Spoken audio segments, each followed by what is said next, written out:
All right, we're going to get going. So my name is Mitch Bean. I'm the Associate Director of Admissions here at the University of Southern Maine.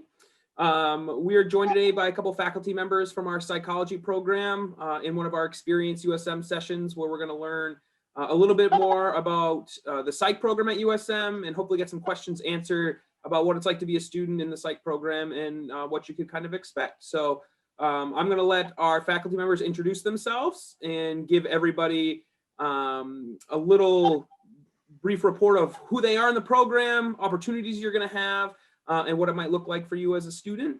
There is a Q&A function at the bottom of the webinar where you can ask questions, and we'll be monitoring that during today's Experience USM. So please enter those in, and we'll try and get those questions answered to the best of our ability. Brandon, I'll let you introduce yourself first, and you folks can take it away. Okay.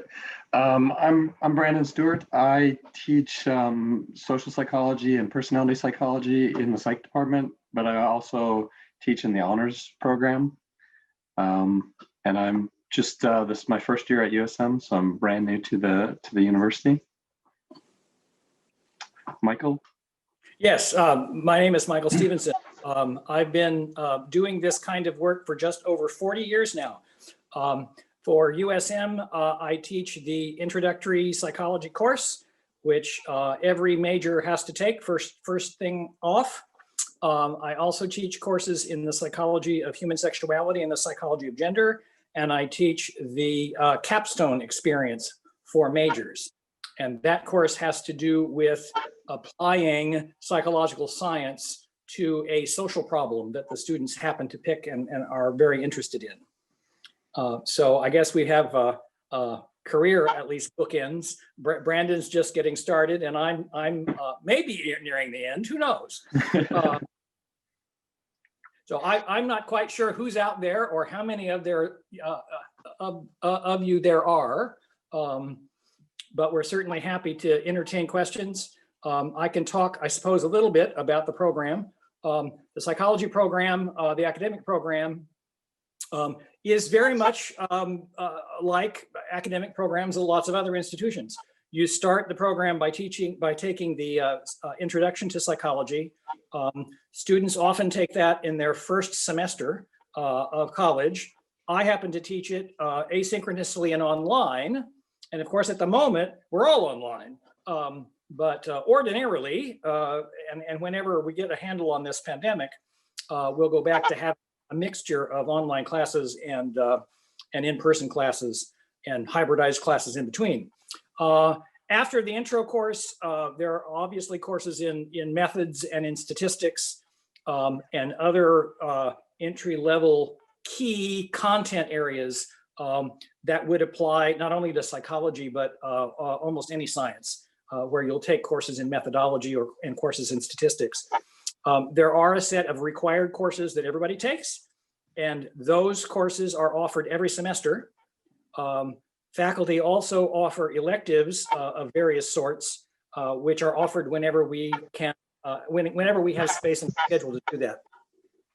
So you'll get a chance to, again, presuming we have a positive resolution of this pandemic situation, you'll have the chance to take online courses, you'll have the chance to take in-person courses.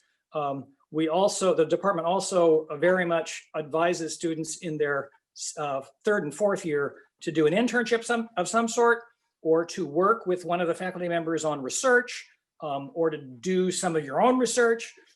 So in addition to a lot of content that you might gain out of textbooks and reading the primary literature in the library, there are also all kinds of opportunities for you to get your hands dirty, so to speak, and actually work with people who have various kinds of issues or in various social service kinds of settings, and really gain some firsthand experience in addition to all the content that you'll get in the classroom. Yeah, and with the classes, they're small group classes, so there's lots of kind of interaction in the classes, a lot of active learning. So you'll get to meet with faculty and work with them in the class, but also, like Michael was saying, in terms of research internships and things like that. if you're interested into it, it's very easy to talk to faculty about doing research and being involved in that. At least when the pandemic is over. Although I do some online research, so I'll be taking students this fall to do some online stuff. So even during the pandemic, you can still be involved in some of that stuff. So Brandon, that's a question that we get a lot in admissions, centers around kind of research opportunities, what that might look like. Would you mind kind of diving in a little bit about, given how everything is different now than it traditionally is, maybe what some of those research opportunities look like, and if you're able to maybe share what some of them are?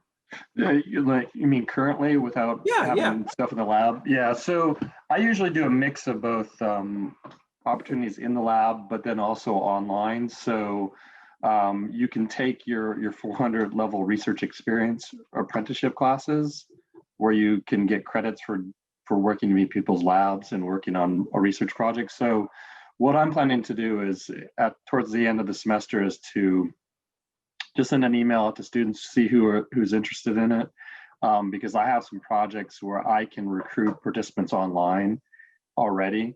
And so I've got several projects that I'm working on. So if they're interested in a particular project, they can work with me on that project, and we can look at extending the current research we have, or if students are really motivated and interested in an area, they can kind of branch off from that project and do something that's related to it, but that they have some interest with it.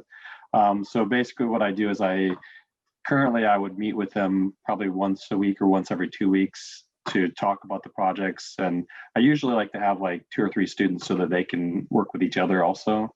And we work on a project, we develop a project, we run it online. They'd be involved in kind of design, analysis, and interpretation of the data too.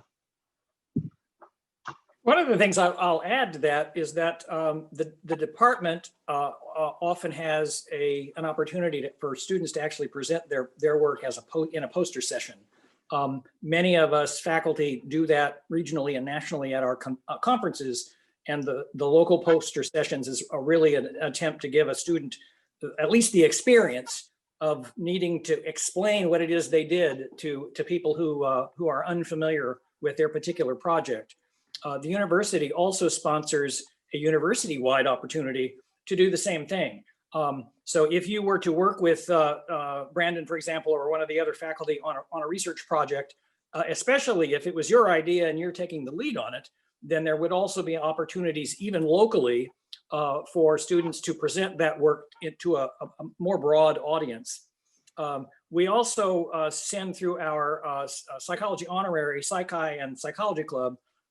Students often go to regional conferences and present those papers, and that's a little bit more involved a process where you submit the paper and need to get it accepted, and they certainly don't accept everything that is submitted. So it's a bit of a competition, and that kind of experience is really essential for those students who intend to pursue graduate education in psychology, and perhaps later do research of their own or practice as a psychologist. So we try to offer a broad range of opportunities for those who have made the decision to pursue a graduate degree. There are certain sorts of expectations that graduate programs have that we try to help students meet. And on the other hand, the other students who are quite happy majoring in psychology as an undergraduate, but don't really intend to pursue a career in the discipline, also have opportunities that they can take advantage of that might in fact lead them to employment and such. So internships, research apprenticeships, some of the faculty even take on teaching assistants as undergraduates. So there's plenty of opportunity for those students who are really working to develop their network as well as get a good education to do that within the context of the psychology major at USM. Yeah, and in addition to the teaching apprenticeship, so there's also a learning assistantship program too that students can become involved in, and it kind of kicks it up a level with the teaching assistant, because they're they're really much more involved in terms of designing, assessments within the course and interactive activities and active learning stuff. If they're involved in the learning assistant program too. Awesome, thank you. And I'm sure you both could weigh in on this. Another question that we get a lot is, a student wants to study psychology, but it's such a versatile degree for many people. Could you both maybe speak about how it prepares you? You just spoke for a minute about getting into the discipline, advanced degrees, but maybe what does it teach you outside of the discipline, and how versatile is that degree in making sure that our students are successful after their time at USM? A psychology degree at the undergraduate level is a terrific degree to demonstrate all sorts of proficiencies, that some of which have to do with the science, but a lot of it has to do with persistence and the ability to stay on task and to work independently and all sorts of other things. We often say that psychology is a good degree for anybody who wants to follow a career path that will require them to engage with other people, because obviously this is the study of the way people think and how we behave. And the more we are able to predict those sorts of behaviors, the more compassionate or insightful we might become as a result of understanding human behavior better, the more able you will be to be the kind of person that the 21st century demands. When I finished school, it was still a time when the expectation was you went to a place and you worked there for your career and you didn't leave. And after 40 years, they gave you a gold watch and you went on, Now, the last I looked at the labor statistics, it was either 4 or 5. Brandon, you may have a better sense of this, but students now graduating from college are expected to have 4 or 5 different careers, not just jobs, but careers. Because what we're trying to do, especially in the psychology program, is to prepare your thinking skills in such a way that you will be creative and flexible enough to adapt to all sorts of new things that come along that I certainly haven't thought of yet, and the employment landscape certainly doesn't have available at this point, because those jobs haven't been invented yet. So I really do think a psychology degree is a very flexible one. It teaches you a lot of skills and provides you with opportunities that will prepare you for doing all kinds of things, in addition to graduate school in a psychology discipline or a psychology related discipline. Yeah, I mean, the number of different jobs that I've had students go into. So I've had students go into marketing or market research. They go into social work. They go into organizational psychology, where they work in a business and do the psychological part of that. School psychology, evaluation research, where they help organizations figure out what their goals are and are they meeting their goals, and how do they assess that and things like that. So they're just beyond kind of like the standard ones of clinical psychology, counseling psychology. In school psychology, there's just so many different things that you can do with it. Yeah, I've had a student or two end up being pastors, going to some kind of religious education after they finish the psychology degree.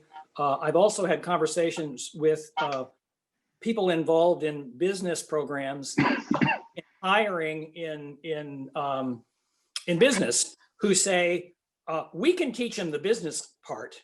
What we can't teach them is how to think, and they often prefer people with psychology backgrounds to people who actually followed your traditional business path, because again, you can learn a particular form of accounting or a particular way to do a business on the job, whereas it's a whole lot more difficult and involved to teach somebody how to write well for various audiences, how to interact and deal with people who are being difficult, and such as that. So again, in addition to the various areas within psychology that you might pursue, there are all sorts of other ways of using a psychology degree to ensure a reasonably lucrative income and some work satisfaction. Awesome. Thank you so much for that information. Excuse me. So you touched on it a little bit. Some of the advanced degree programs that students look to pursue after an undergraduate degree in psychology, if they were looking to stay within that that frame of mind of staying within the psychology, the human services kind of field, wellness kind of field.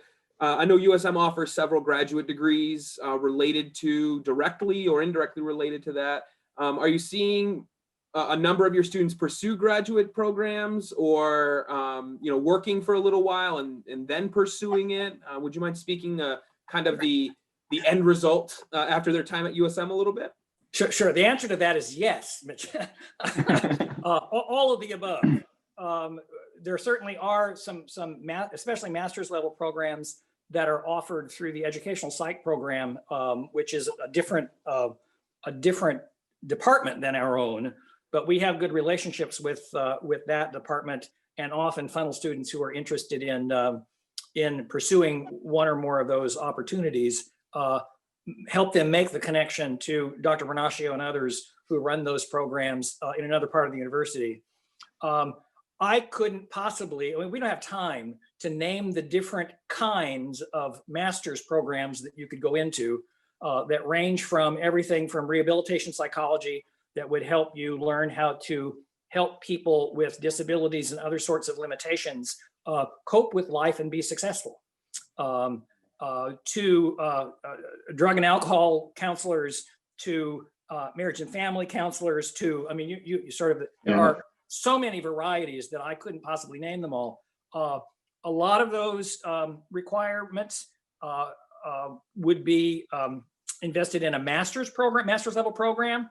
So after your presumably 4 or 5 years of undergraduate degree, then you'd have 18 months, 2 years, or maybe a little longer to do your master's program, and then be ready for a sort of clinical service kind of career.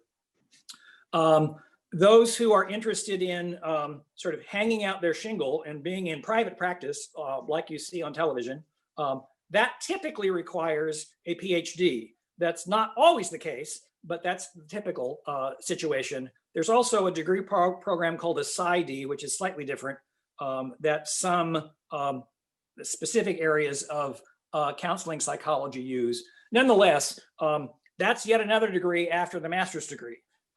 So when I finished my PhD, it took me 5 years to get from a undergraduate graduation to a PhD degree, which was, at least at that time, fairly typical. I don't know what happens at this particular time in local programs, but somewhere between 4 and 6 years post undergraduate graduation for the PhD level training.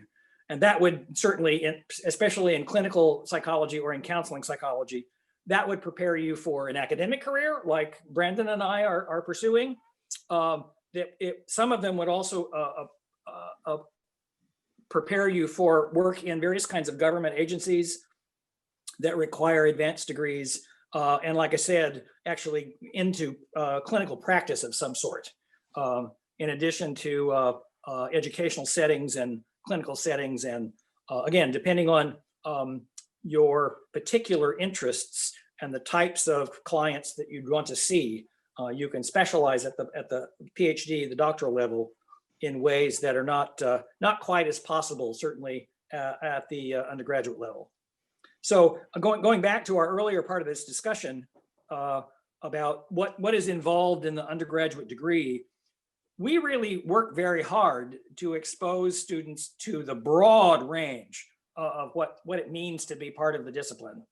And so some of the courses look an awful lot like biology courses. Some of the courses look like math courses. Some of the courses look like sociology courses. I mean, there's a really broad range of content that we at least get students introduced to by the time they finish the major. But all of that, I think, really focuses on psychology as a scientific discipline and how to use the scientific method to understand how human beings think and behave.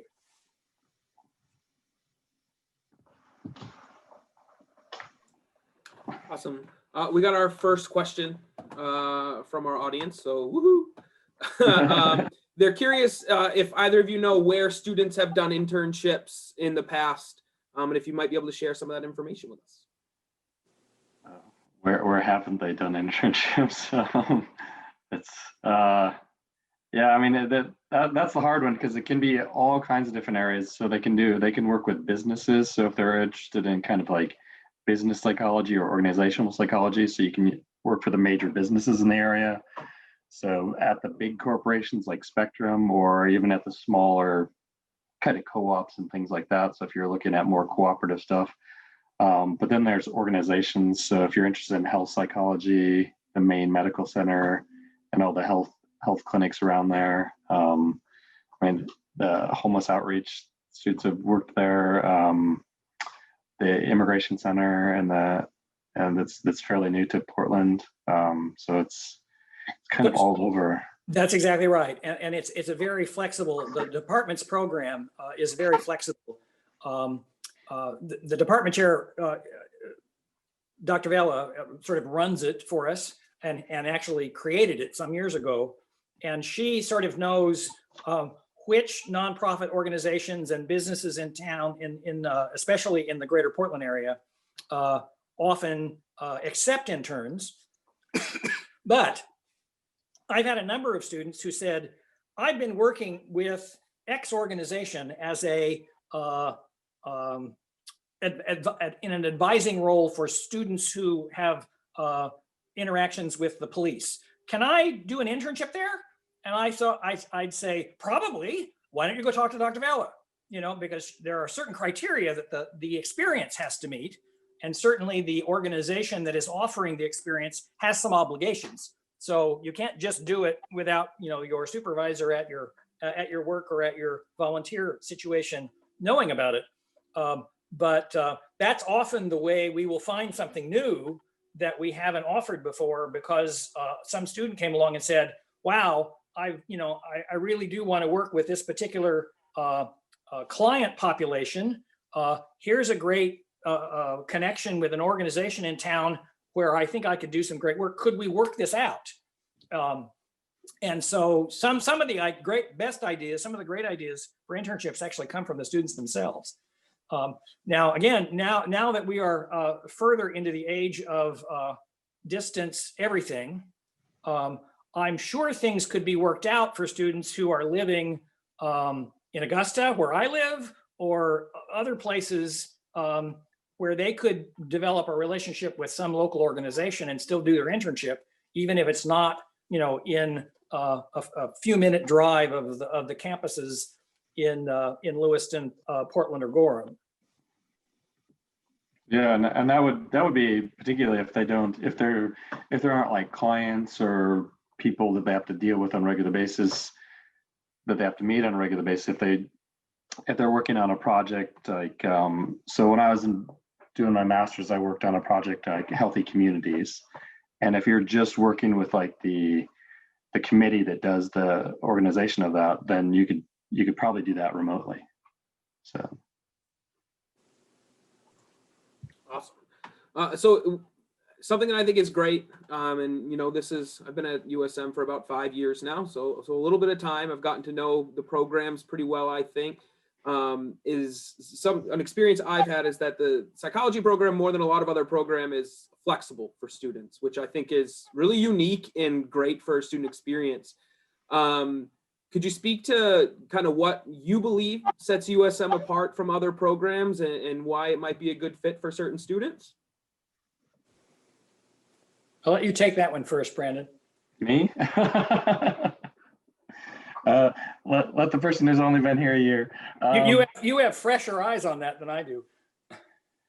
Well, I think the thing that I like about it is that because the class sizes are small and the students get to know the faculty pretty well, we get to figure out what the student wants to do.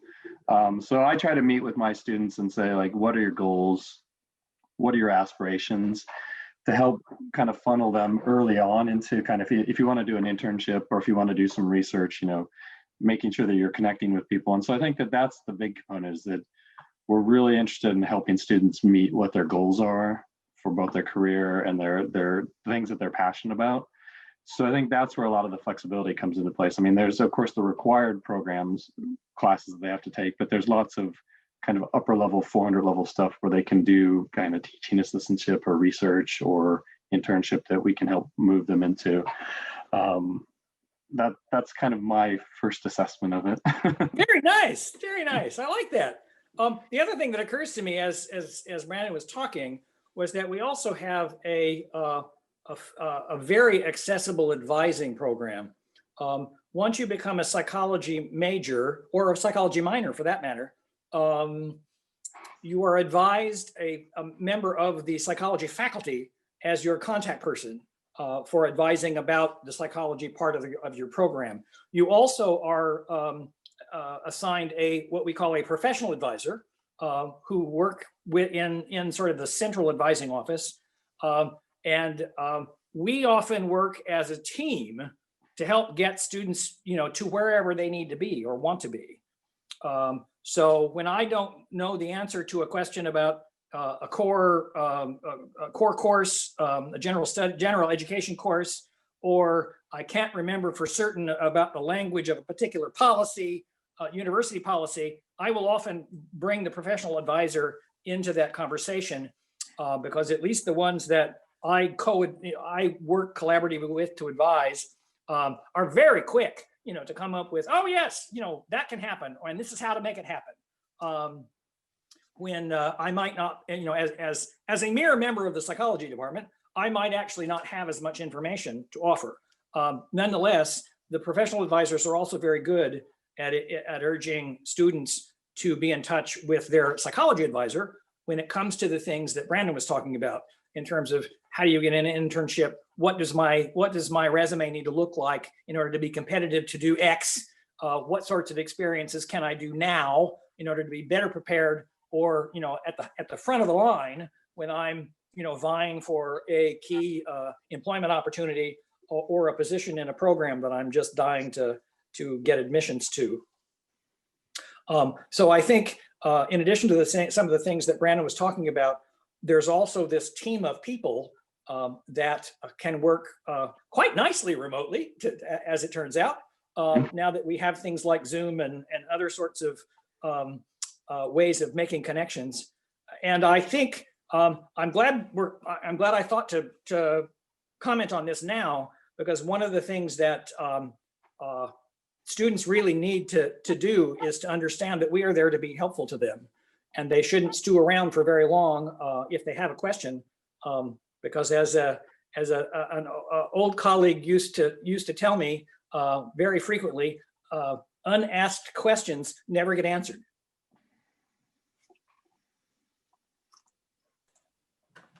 That's a great saying. It's like the Wayne Gretzky, you miss 100% of the shots you don't take, right? That's exactly right. Yeah. So it's funny that you mentioned the helping piece of it, because our next question from our audience is, what kind of support or help do you provide, does your department provide, as far as students finding jobs and things like that after their time at USM or leading into graduation? Well, one of the big things that the faculty are often asked to do is provide letters of reference and such, or to act as a reference, especially for graduate school. It happens, at least in my life, less often for jobs. We do not have a department level career placement sort of office. So that's a little bit outside of our purview.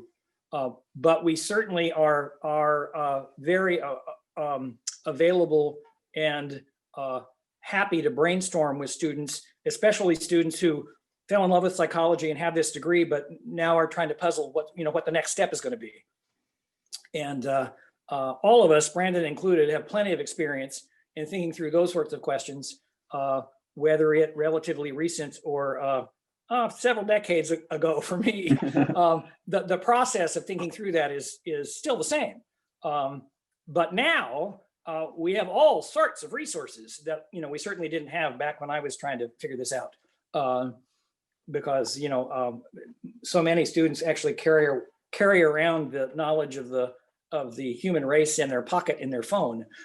So it's relatively easy now to sort of figure out the answers to questions that often come up that, even though I've been doing this a long time, still stump me from time to time. So we're all about helping students figure out how to get where they want to be. And only the student can make that decision. We certainly can't make it for them, but we're certainly happy to help them along the way as they have questions that we can help out with.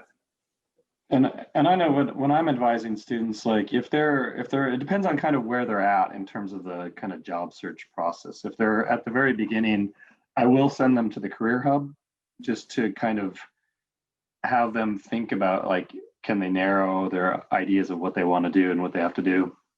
And then I have them come back to me. And if they're looking at a particular position, I often will ask them, send me your cover letter that you're going to send to the job, or if it's an academic like master's program or something like that, send me your personal statement, because that'll help me integrate what I know about you from advising with some of the stuff that you've done and that you've put in that, because that helps tailor that kind of stuff to the jobs they're looking for, which I think really helps with the actual getting of jobs.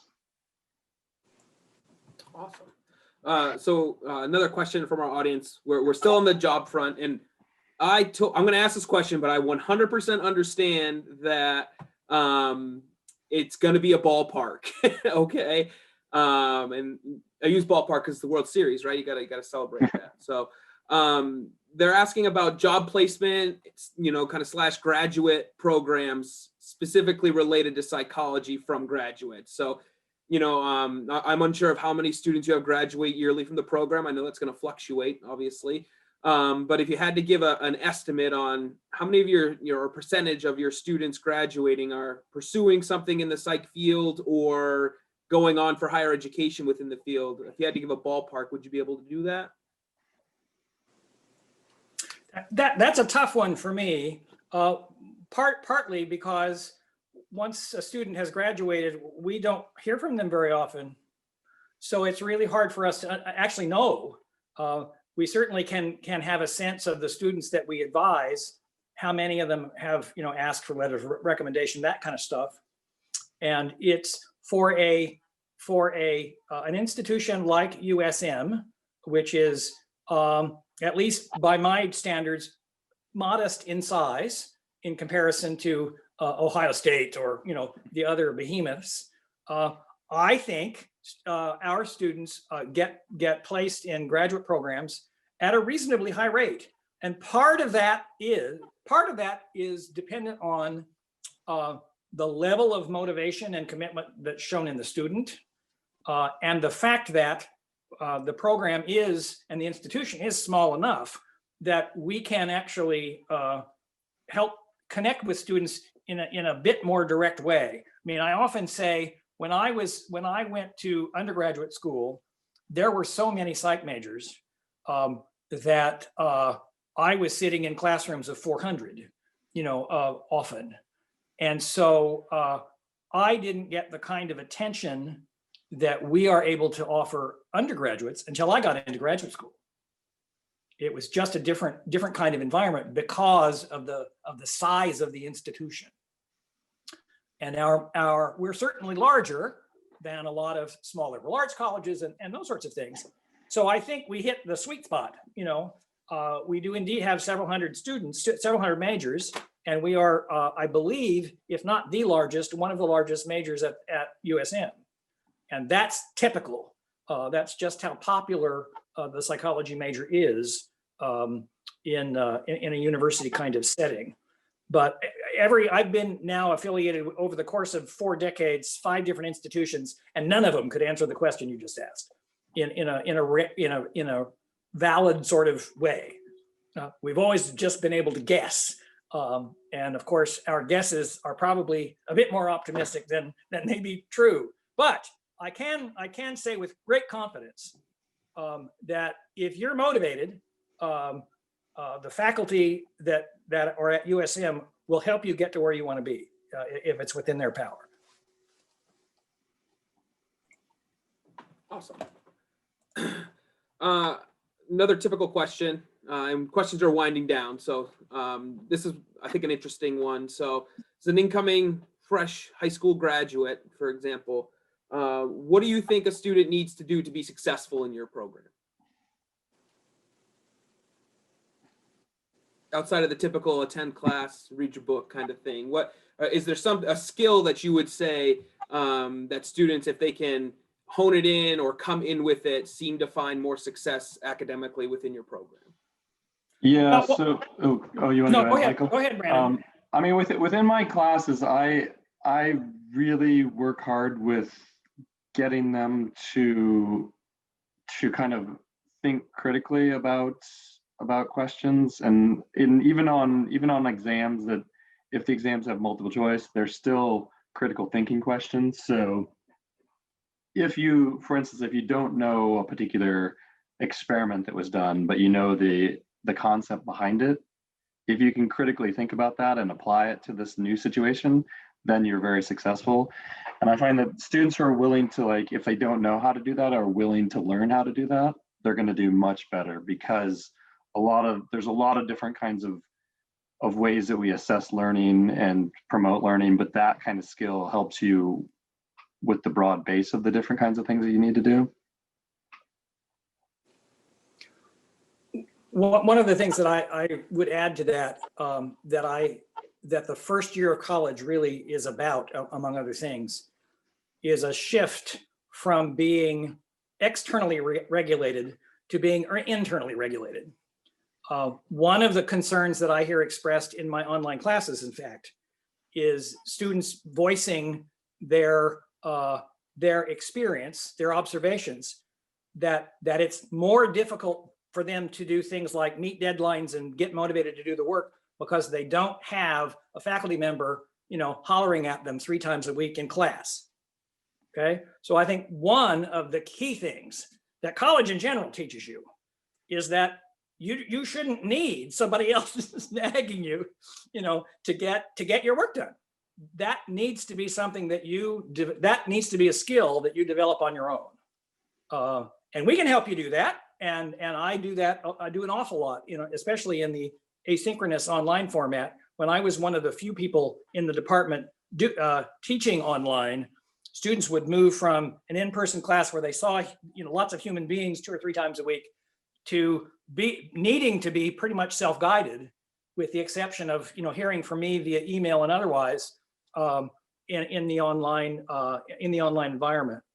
The other thing that is really key, that I hear over and over and over again, is a huge need for well-honed time management skills.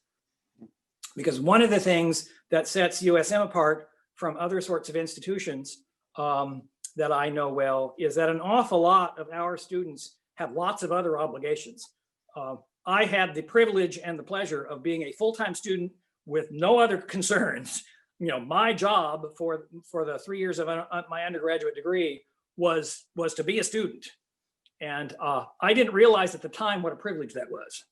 And the students that we get that come to USM over and over again teach me about just how important being able to manage all of these priorities and still meet your goals and aspirations. Awesome. Great. Well, I think our final thought, if I could get it from you both, would be wonderful, is kind of your plug for your program. I mean, we've talked about it overall, but maybe bring it home. Why psychology at USM?